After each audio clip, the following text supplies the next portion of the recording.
Okay, here we go, everybody.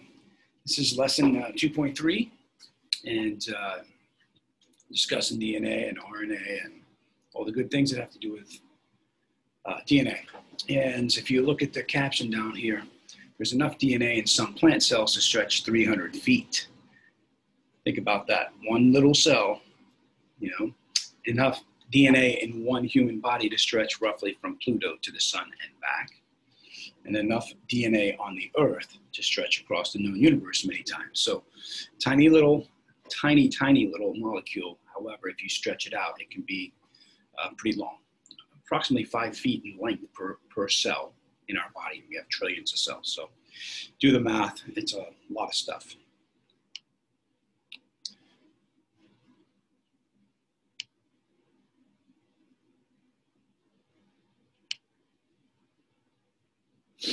Okay, so life is specified by the genomes. Genomes are simply all the different genes within a population, within a species.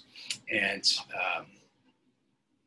if you think of a book has all the different letters that make up a book to make up words, it's kind of what the genomes are, right? So individual little items that make horses, horses, cats, cats, humans, humans, that type of deal.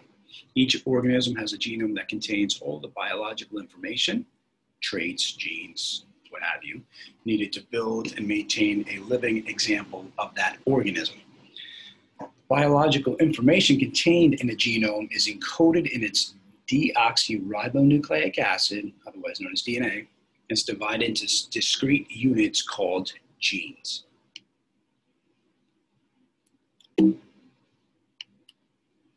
So, the DNA in the human genome.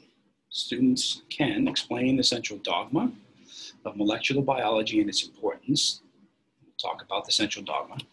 Explain the significance of the sequence of DNA nucleotides to all living organisms in the universe, nature, and the DNA code.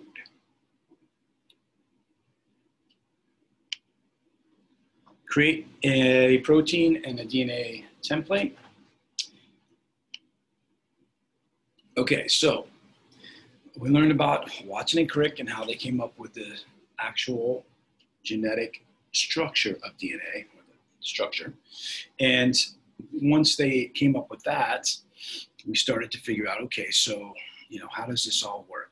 And basically, they came up with the central dogma, which simply states that DNA is going to be converted into RNA, which is going to be converted into a protein, which is something that we have to use in our body. So for example, you get a cut.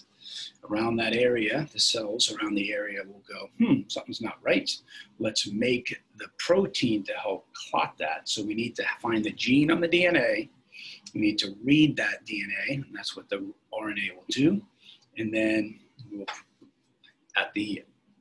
in the endoplasmic reticulum of the ribosome, we will create that protein. In other words, the information on DNA is processed by RNA and used to create the proteins necessary for life. So if we start on the left, you see that DNA has made a copy of itself called replication. The next process is to read the DNA, and that's called transcription. So we've noticed that there's an area on the DNA that needs to be read, and we have an RNA molecule that will be produced from that area on the DNA. We're reading it, so you can see this RNA molecule right here reading this portion of the DNA. Here's that sample, right? The DNA is too big to leave the nucleus. The ribosomes are at the nucleus, so the messenger RNA will leave the nucleus out into the cell where it gets translated or created into a protein. So, central dogma again, your DNA, deoxyribonucleic acid, contains the genes that determine who you are. The DNA contains instructions for all the proteins that your body makes. Proteins in turn determine the structure and function of all your cells. Proteins and polymers, big molecules, made up of many amino acids, like the train, but from 2.2, which instructions are encoded in DNA. So that long molecule is made up of individual amino acids. And the body only has 20 of them, and we have to make those. So we have to eat them. That's how we get them into our body. And then the DNA will put them into a specific structure to make a protein. Okay, so the sequence of the amino acid determines if the proteins were made properly. Errors can cause mutations or the wrong sequence, which changes the protein. So if the sequence is certain set of colors here, and this blue one's not in the right place, then you're not going to make the right protein.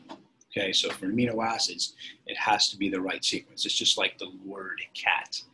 If I tell you what does CAT spell, you know what that is. But if I tell you what does TCA spell, just a simple change of the letters, all of a sudden it doesn't mean a furry little fluffy animal.